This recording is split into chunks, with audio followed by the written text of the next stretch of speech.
November 1ನೇ ತಾರೀಕು ನಮ್ಮದೇ ಮೈಸೂರು ನಗರದ ಶಾಂತಿನಗರಕ್ಕೆ ಸೇರಿದಂಥ ಮಕ್ಕಳು ಅನ್ಯಾಯವಾಗಿ ಹೊಳೆ ಪಾಲಾಗ್ಬೋದು. ಎಲ್ಲ 12 ವರ್ಷ, 13 ವರ್ಷ, 14 ವರ್ಷದೊಳಗಿರುವ ಹೆಣ್ಣು ಮಕ್ಕಳು ಬಿಟ್ಟು ಆ 4 ಮಕ್ಕಳು ಮಾಡಿದ್ದು ತಪ್ಪಾದರೆ ಏನಿತ್ತು? ಕನ್ನಡದ ಹಬ್ಬಕ್ಕೋಸ್ಕರ ಮನೆಯಿಂದ ದಂಡ ತಪ್ಪಿಸ್ಕೊಳ್ಳೋಕ್ಕೆ ತಂದೆ ತಾಯಿ ಕಳಿಸ್ಕೊಟ್ಟಿದ್ರು. ಆ ಮದ್ರಾಸದವರು ಹಾಳಾದವು ಈ ಎಲ್ಲ ಮಕ್ಕಳನ್ನ ಸೇರಿಸ್ಕೊಂಡು ನೀವು ಈ ಜಮಖಾನ್ಗಳನ್ನ ಒಪ್ಕೊಂಡು ಬನ್ನಿ ಅಂತೇಳಿ ಶ್ರೀರಂಗಪಟ್ಟಣದ ಹತ್ರ ಇರುವಂತಹ ಮಂಡ್ಯ ಕೊಪ್ಪಲು ಅಲ್ಲಿ ಒಂದು ರಾಮಸ್ವಾಮಿ ನಾಲೆ ಅಂತ ಇದೆ. ಆ ನಾಲೆಗೆ ಇವ್ರನ್ನೆಲ್ಲ ಕಳಿಸಿದ್ದಾರೆ. ಜಮಖಾನ ನೀರಿಗೆ ಹಾಕಿದ್ರೆ ಎಷ್ಟು ಕೆ ಜಿ ಆಗುತ್ತೆ, ಎಷ್ಟು ವಜನ್ ಆಗುತ್ತೆ ಅಂತ ಹೇಳುವಂಥದ್ದು ಐಡಿಯಾ ಇಲ್ದಿರುವಂಥ ಮಕ್ಕಳು ನದಿಗಿಳಿದಿದ್ದಾರೆ. ಆ ಜಮಖಾನಗಳನ್ನ ತೊಳಿಲಿಕ್ಕೆ ಶುರು ಮಾಡಿದ್ದಾರೆ. ಅದು ಭಾರ ಆಗ್ತಿದ್ದಂಗೆ ಅದ್ರ ಜೊತೆಲೇ ಹೊರಟೋಗ್ಬಿಟ್ಟಿದ್ದಾರೆ. ಅವ್ರನ್ನ ನೋಡ್ಕೊಳ್ಳೋಕ್ಕೆ ಹೋದಂತಹ ಒಬ್ಬ ಟೀಚರು ಅವರು ವಾಟ್ಸಪ್ಪಲ್ಲೋ ಮತ್ತೊಂದರಲ್ಲೋ ಮಗ್ನರಾಗ್ಬಿಟ್ಟಿದ್ದಾರೆ. ಇದು ಕತೆ. ಆ ಮಕ್ಕಳು ನವಂಬರ್ 1ರಂದು, ನವಂಬರ್ 2ರಂದು ಕೆಲವರು ಒಟ್ಟಿನಲ್ಲಿ ಹೆಣಗಳಾಗಿ ವಾಪಸ್ ಬರ್ತಾರೆ. ಒಂದು ತಾಯಿಯ 2 ಮಕ್ಕಳು ಸತ್ತೋಗಿದ್ದಾರೆ. ಆಕೆ ಕರಳಿನ ಸಂಕಟ ಹೆಂಗಿರ್ಬೇಕು.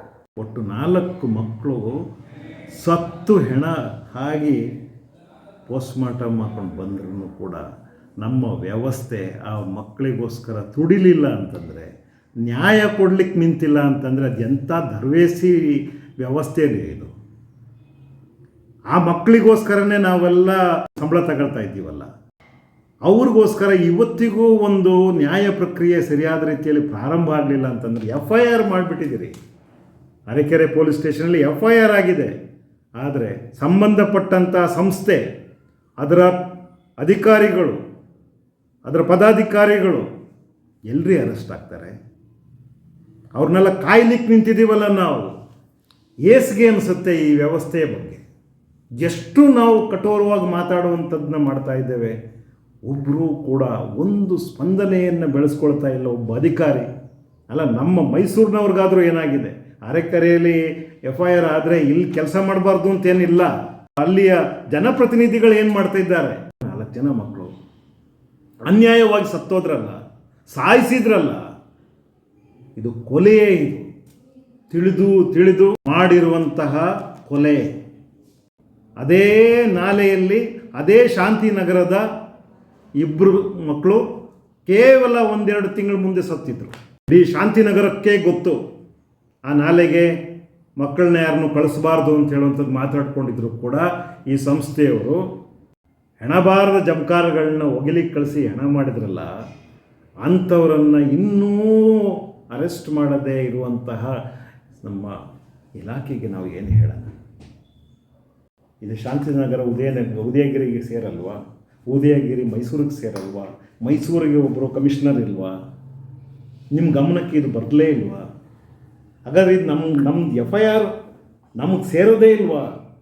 ನಾವು ಮಾಡಬೇಕು. ನಮ್ಮ ಮಕ್ಕಳ ಪರವಾಗಿ ನಾವು ಒಂದು ಅಡಿ ಮುಂದೆ ಇಡಬಾರ್ದೇನ್ರಿ ಅಧಿಕಾರಿಗಳೇ? ಎಷ್ಟು ಬೇಜಾರಾಗುತ್ತೆ. ನಮಗೆ ಅಸಹ್ಯ ಅನ್ನೋ ಮಟ್ಟಕ್ಕೆ ನಾವು ಬಂದಿದ್ದೀವಿ.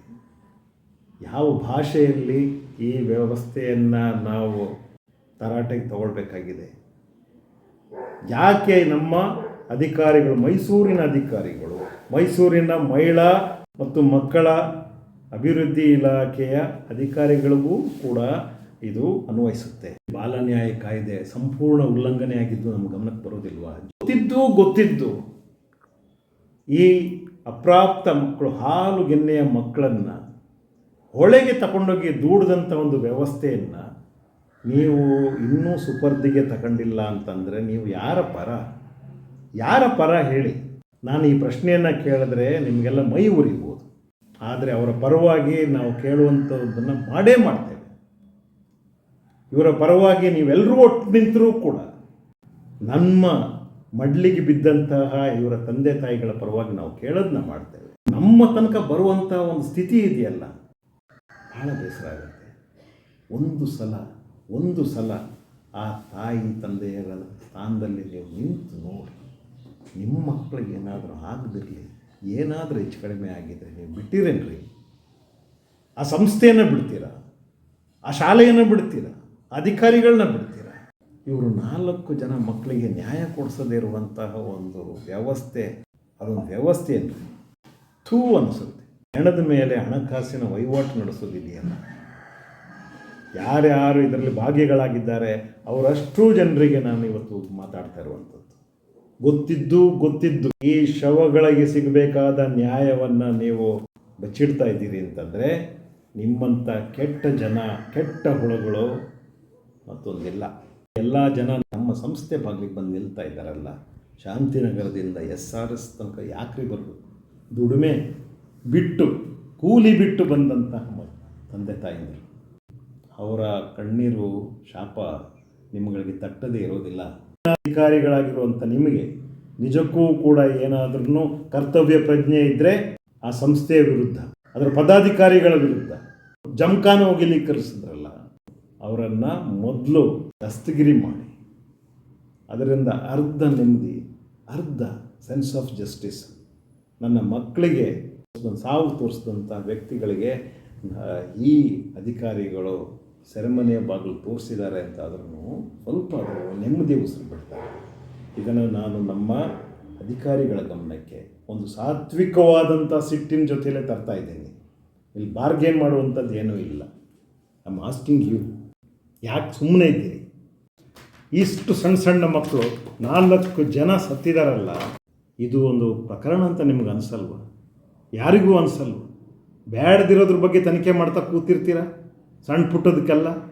ಈ 4 ಜನ ಮುಳುಗಿಸಿ ಸಾಯಿಸಿರುವಂಥ ಸಂಸ್ಥೆ, ಅದರ ಪದಾಧಿಕಾರಿಗಳ ವಿರುದ್ಧ ನೀವು ಏನೂ ಮಾತಾಡ್ತಿಲ್ಲ ಅಂತಂದರೆ ಹೇಗೆ ರೀ?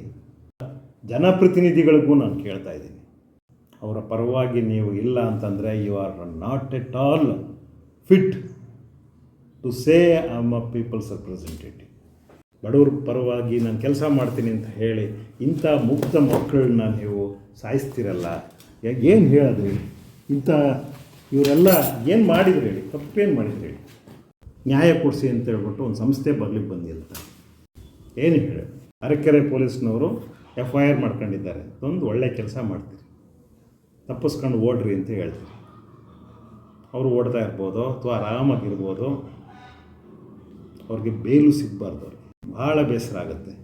ಅದು ಕೂಡ ಕನ್ನಡ ರಾಜ್ಯೋತ್ಸವದ ದಿವಸ, ಕನ್ನಡ ರಾಜ್ಯೋತ್ಸವದ ಹೆಸರು ಹೇಳಿಸಿ ಅದ್ರ ಮೂಲಕ ಕರೆಸ್ಕೊಂಡು ಪಾತ್ರೆ ಪಗಡೆ ಈ ಜಮಖಾನ ಅದನ್ನೆಲ್ಲ ಒರೆಸಿ ಕರಳಿಸಿ ಆ ಹೊಳೆಯಲ್ಲಿ ತೊಳೆಯೋದು ಬಿಡೋದೇ ದೊಡ್ಡ ಕ್ರೈಮ್.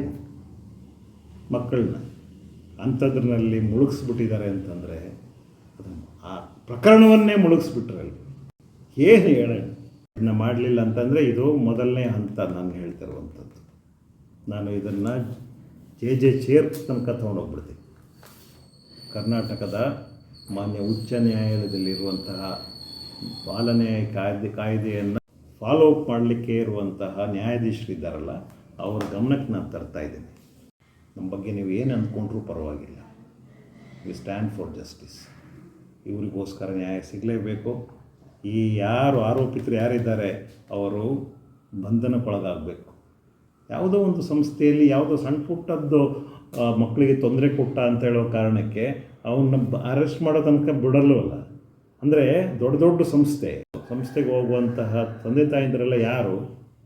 ಅವರೆಲ್ಲರೂ ಕೂಡ ಅಬವ್ ಮಿಡ್ಲ್ ಕ್ಲಾಸ್, ಅಂದರೆ ಎಲ್ಲ ಹಣಕಾಸು ಇರುವಂಥವ್ರು, ಡ್ರೈವರ್ ಇಟ್ಟು ಮಕ್ಕಳನ್ನ ಶಾಲೆಗೆ ಕಳಿಸುವಂಥವ್ರು. ಅಲ್ಲಿ ಒಂದು ಚೂರು ಯಾವನ ಚೂಂಟ್ಬಿಟ್ಟ ಶಿಕ್ಷಕ ಅಂತ ಹೇಳಿದ್ರೆ ಅವನ್ನ ಮೊದಲು ಪೋಕ್ಸೋದಲ್ಲಿ ಅರೆಸ್ಟ್ ಮಾಡಿ ಒಳಗಾಕ್ಸ್ತಿರಲ್ಲ. ಅದು ನಡೆದಿದೆಯಲ್ಲ, ಎಲ್ಲ ಕಡೆ ನಡೆದಿದೆ. ಬೆಂಗಳೂರಿನಲ್ಲಿ ನಡೆದಿದೆ, ಮೈಸೂರಿನಲ್ಲಿ ನಡೆದಿದೆ. ಅಂಥದ್ರಲ್ಲಿ ಈ ಪಾಪದ ಮಕ್ಕಳು ಹೋಗ್ತಾ ಇದ್ದಂಥ ಸಂಸ್ಥೆ ಅವರು ಇವ್ರನ್ನ ಜೀತಗಾರ ಥರ ಬಳಸಿದ್ದಲ್ದೇ ಸಾಯಿಸ್ಬಿಟ್ಟಿದ್ದಾಗ ನೀವು ಅದನ್ನು ಹೆಂಗೆ ಕನ್ಸಿಡರ್ ಮಾಡಬೇಕು? ಅಷ್ಟು ಸೂಕ್ಷ್ಮವಾದ ವಿಚಾರ ಇದು.